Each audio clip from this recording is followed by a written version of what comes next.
accusation against me. There's just one troll online who's never met me, doesn't know anything about me. He makes up a whole load of lies, and I don't understand how people can be so gullible to believe anything. But he says they are killing innocent Muslims. What do they mean by that? Do they mean that is the policy of Abu Bakr al-Baghdadi? Is his policy that he orders the mujahideen, his soldiers, to go out and kill Muslims, go out and kill innocent people, go out and kill any civilian you find? Is that the policy? Are we really going to believe that is the case? There is a big dispute about the two groups, Jabhat al-Nusra and Dawlat al-Islam, and of course there are some other groups as well, which quite frankly are insignificant in my eyes. But these are the two that we are concerned about. And they are fighting with each other. It's called fitna for a reason. When Muslims fight, it is fitna. And it's not the first time that Muslims have fought each other. We need to look to, who is it that they are fighting? People will say they are fighting the mujahideen. Okay? And they will say they're fighting the other groups, and they're calling them kafir. But those other groups, remember, they are fighting them as well. It's not like we have a one-sided situation. You cannot say that every time somebody dies on this side, you say they are killing innocent people. And every time somebody dies on that side, you say, no, we are not responsible. You cannot have that approach. So there is fighting, there is killing, people are dying from both sides. And I believe both sides should stop. That does not mean you can just point at one group and say they're killing everybody. And they communicated and arranged with their own Indian ambassador in Erbil, and they took them safely to the border between Mosul and Erbil in order to return them, and they returned safely to India. And they said that they were very good, they're good people, that they never misbehaved with them at all. So that was how they treated those non-Muslims, even though they did not want to pay the jizya or live under the Khilafah, they wanted to leave. They facilitated for them to leave. Before they even arrived, they disappeared and climbed up a mountain. And when they're up in the mountain now, there's no food and drink. Why did you go there? So then what happened with the Yazidis? Because the stories have come out that they're killing the Yazidis, they're raping them, they're murdering them, they're burying them alive, and they forced them all to embrace Islam, they forced them all to climb up a mountain and to massacre them. All of this is complete lies. In an age where you have videos and cameras, and everybody has a camera on their phone and tablets, and everybody's walking around with videos and uploading to YouTube, the internet is flooded with imagery of the massacres and atrocities by Bashar al-Assad and his Shabiha. There's pictures everywhere of all of these things. Why are there no images at all, or any proof of Dawla doing all the so-called crimes that they're being accused of? In reality, none of this happened. The Yazidis, they are a non-Muslim religion existing among some of the Kurdish tribes in that region in Iraq, mostly in Iraq, and they essentially worship Iblis. The Yazidi community in the city of Ba'shiqa, they had made a big mistake. And I mean by mistake, not that they didn't do it on purpose, they did it on purpose. There was a 17-year-old girl among them from the Yazidis who she did not want to worship the shaitan, and she embraced Islam. A mob of the Yazidis in that city gathered around her and they killed her in the streets, and even the video is available of them killing her publicly. Accusing Muslims wrongly or accusing them of being agents of the kuffar is like accusing them of kufr. It's a form of like making takfir upon somebody without making takfir. And this is a very evil disease among the people. For the last 90 years, people have been waiting for Khilafah. Or some people have been waiting, some people have been working for Khilafah. And this is the difference between the one who has just been sitting and waiting in the masjid, making dhikr, hoping for it to come from the sky, and those who have been sacrificing and spilling and losing their own blood and their own health, going to prison, traveling the lands, fighting jihad, working to establish the Khilafah on the earth. For 90 years we've lived without any Khilafah. For 90 years we've been living in darkness, ruled over by man-made laws, by tawaghit, who oppress the people and order the people to obey them, and they legislate instead of Allah. And now, alhamdulillah, the first khutbah of my life, I can fulfill some of the sunnah of Rasulullah sallallahu alayhi wa sallam, which he ordered us and recommended for the khatib and for the people to make dua and ask Allah Ta'ala to correct and guide and protect the Imam, al-Imam al-Udma, the great Imam, or al-Sultan, al-Amir al-Mu'mineen, or Khalifat al-Muslimin. These titles, they were used for certain people in the past. We've never had anybody to call these names for the last 90 years. So now we have, today, after declaration of Khilafah for the first time in 90 years, we can make dua. We can fulfill that sunnah. The question is not what, how is Dawla going to survive against American airstrikes? How is America going to survive against Dawla's defense and Dawla's retaliation? That's the real question. They're not going to. I don't believe they're going to survive. I think it's already over for America. Okay, they don't want to admit it, but it's over. They no longer go on a warship and declare mission accomplished. Now it's to say mission failed. It's over. Okay, this is how we need to look to the reality, inshallah. And especially if Muslims wake up and they unite behind the Khilafah, stop playing games and start to sit on the sideline watching, oh, America killing our brothers from Dawla, I wonder how they're going to do. Do something about it. You got to think about the reality. The world is divided into two camps. Make sure you're on the side of the Muslims. You shouldn't be on the side of the kuffar, nor should you be on the fence, neutral, and say it's nothing to do with me. You have to defend the Muslims. Whether you like them or not, whether you disagree or agree, it doesn't matter. The question of children being trained and learning about fighting, of course this is encouraged in Islam, because children understand that there is compulsory military service in Islam. So when they reach the age of maturity, at the age of 15, they become adults, they will need to fight. So you don't order somebody to fight, they don't know how to fight. So it is a duty on the state to provide training for the people and to prepare themselves for that. It should be part and parcel of the education system in the Islamic State that children are taught these skills, and so they will always grow up ready for their own duty when they reach the age of 15. You know how much the jizya that they're charging in Islamic State now, okay, is the equivalent of about £400 a year. Okay? No income tax, no national insurance, nothing. No council tax, no council tax, none of this. There's no taxes. Yes, sir.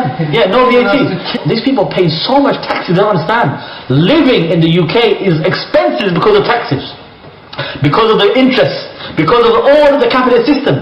All that's removed, and all you pay is this small amount. They are saying they'd rather pay all the VAT and all the income tax and all of the council tax and all of the national insurance and every other tax I can imagine.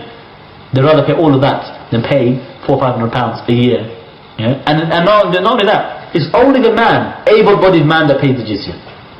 The disabled or elderly, they get pension, they don't have jizya. The woman, the children, they don't pay any jizya, ever. The woman never pays jizya. She's allowed to work, but she never pays jizya, nor does she pay income tax. What is better for them?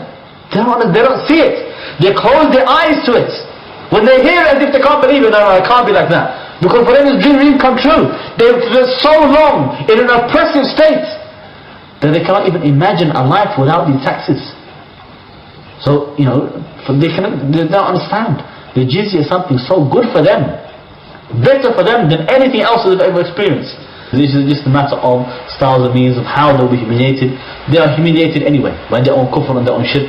They're humiliated by their own dress. They have to dress differently from the Muslims.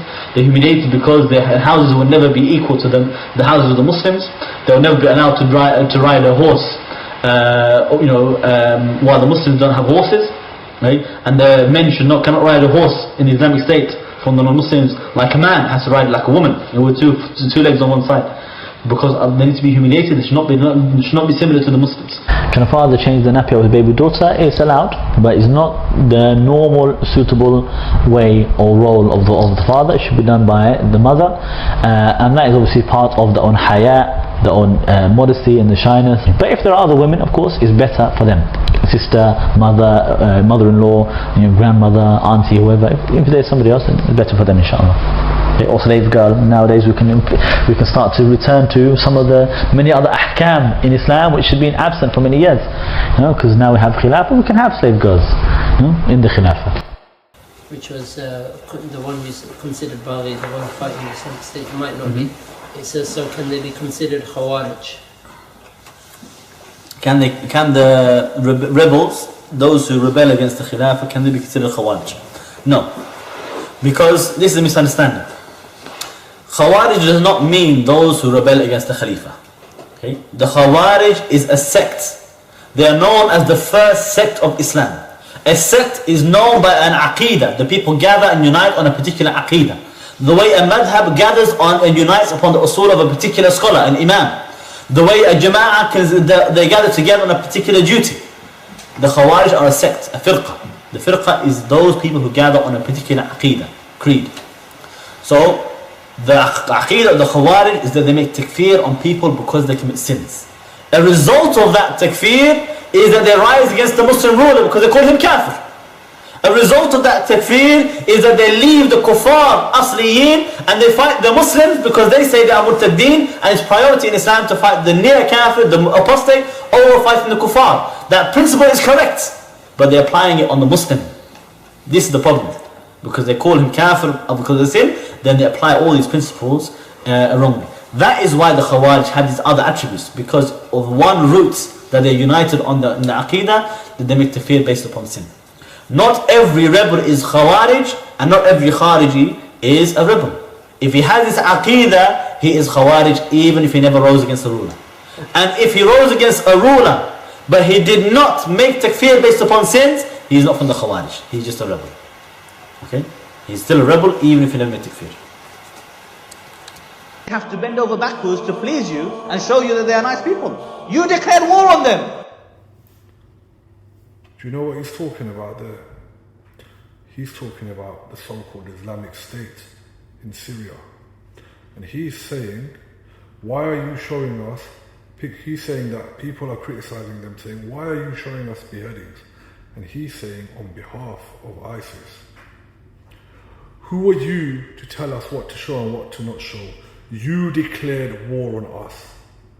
Yet this person comes out today and says he's never supported the so-called Islamic State. The evidence is all over the internet. Then the same person comes out and says, the police have knocked on my door today again in the middle of the night just to remind me I'm oppressed. Look, when you support the most violent, deadly, evil terrorist organization on planet Earth, best believe you're going to have consequences for the rest of your life.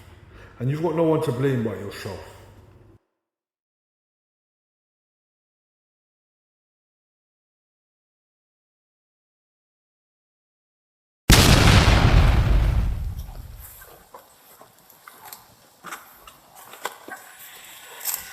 Stand back! Please stand back! Stand back! Stand back! Stand back! Stand back, sir! Stand back! Stand back! You're gonna get hurt! Stand back! Stand back! Stand back! Hold your hands up! Show me your hands! Show me your hands, please!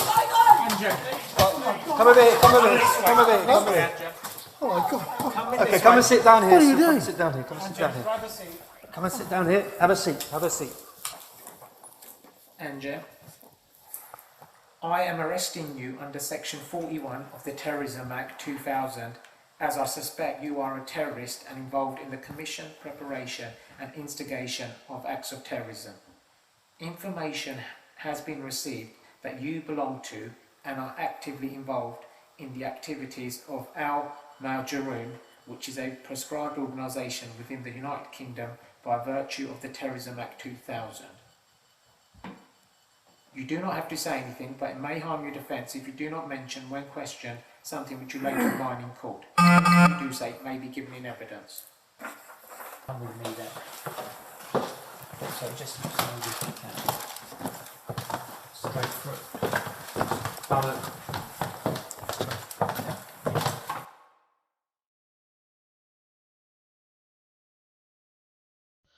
So, they're at it again, the police.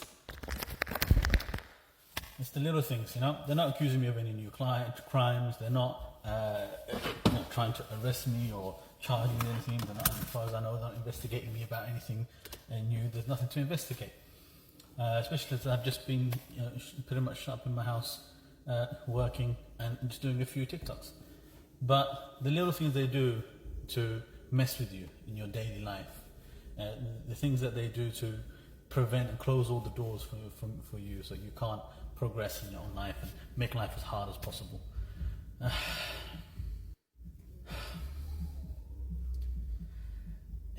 don't know what they're thinking.